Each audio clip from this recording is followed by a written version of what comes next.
Experienced North Korea watchers scoffed at U.S. President Donald Trump's assertion after his Singapore summit with North Korean leader Kim Jong-un that he had ended the North Korean threat. Their skepticism was borne out last weekend after talks between U.S. Secretary of State Mike Pompeo and Kim Yong-chul, vice chairman of the Central Committee of the Workers' Party of Korea, ended with widely divergent assessments of their progress. While some ask if the two governments are even talking about the same thing, seasoned observers see time-tested North Korean tactics. The reality check is valuable. It is a reminder that this will be a long and difficult process.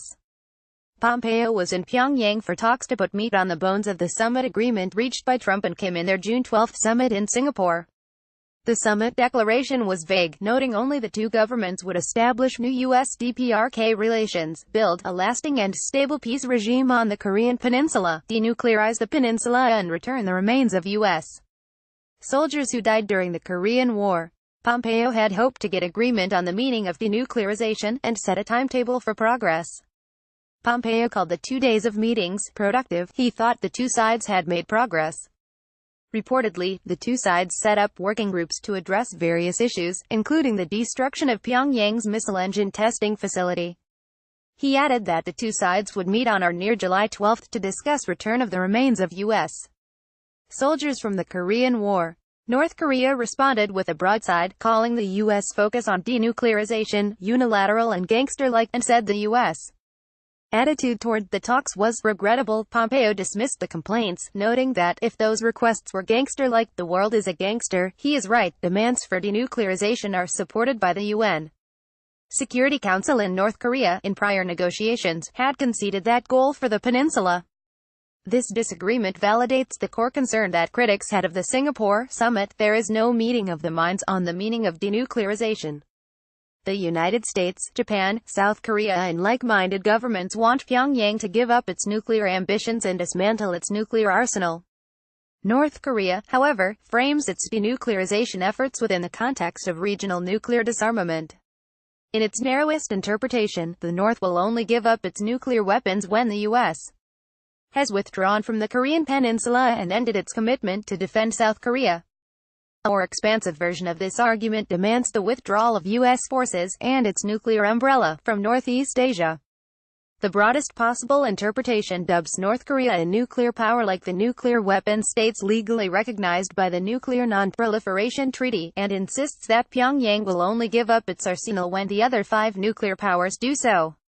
North Korea is angered by U.S. insistence on complete, verifiable and irreversible denuclearization (CVID), a term that first gained prominence during the six-party talks and now represents the gold standard for ending a country's nuclear ambitions. Reportedly, the U.S. has adopted a new term, the final fully verified denuclearization, as a way of reducing North Korean sensitivities and signaling the Trump team's new approach. U.S. officials argue the change in language has no effect on the goal. Judging from the North Korea reaction to last week's talks, the shift in language has had no effect. After the talks, Pompeo went to Tokyo to meet with Japanese officials and South Korean Foreign Minister Kang Kyung-hwa and brief them on the discussions.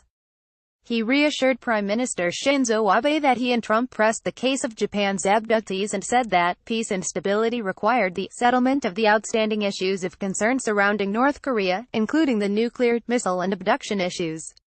Pompeo, Kang and Foreign Minister Taro Kono expressed their unwavering commitment to the continued strengthening of our trilateral cooperation toward the common goal of North Korea's complete, verifiable and irreversible dismantlement. That cooperation is ever more important when Trump seems ready to make spontaneous commitments, such as the suspension of U.S.-South Korea military exercises that could affect Japan's national security. Pyongyang sees the 4 goals laid out in the Singapore summit declaration as a sequence. The U.S. and North Korea establish new relations, which leads to a peace regime, which in turn facilitates denuclearization. Washington, like virtually the rest of the world, considers denuclearization to be the key. Without it, nothing else is possible. That difference is a yawning divide, but it is not unbridgeable. Success will depend on patience and perseverance, and continuing attention and commitment from the highest reaches of the U.S. government.